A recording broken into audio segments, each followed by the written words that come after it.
ఇరుపక్షాల మధ్య యుద్ధం భీకరంగా ఉంది. పాండవ సైన్యాలు నెమ్మదిగా యుద్ధంపై పట్టు సాధిస్తున్నాయి.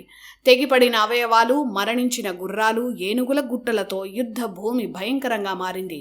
ప్రస్తుతం యుద్ధంలో కౌరవుల లక్ష్యం భీముడే. 2 రోజులుగా కౌరవ సేనలను భయపెట్టాడు భీముడు. కౌరవుల్లో చాలా మందిని భీముడు చంపేశాడు. ఆ కోపంలో మిగిలిన కౌరవ సోదరులందరూ కలిసి ఒక్కసారిగా భీముడిపై దాడి చేశారు. అది చూసిన అర్జునుడు భీముడికి సహాయంగా వచ్చి కౌరవులను ఎదుర్కొన్నాడు. తమ్ముళ్లను భీముడు చంపేస్తున్నాడన్న భయంతో దుర్యోధనుడు మిగిలిన కౌరవ సేనలను భీమార్జునుల వైపు పంపాడు. యుద్ధం ఒక్కసారిగా భీకరంగా మారింది.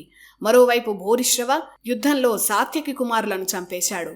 సాత్యకి చాలా గొప్ప వీరుడు. కళ్ల ముందే కుమారులు చనిపోవడంతో కాసేపు సాత్యకి డీలా పడ్డాడు. సాత్యకి పని అయిపోయిందని కౌరవ సైన్యాలు సంతోషించాయి. కానీ సాత్యకి ఊరుకోలేదు. దొరికిన వారిని దొరికినట్టు కౌరవ సైన్యాలను చంపుతూ పోయాడు. అప్పటికి సాయంత్రం అయిపోయింది. 5వ రోజు యుద్ధం ముగిసింది.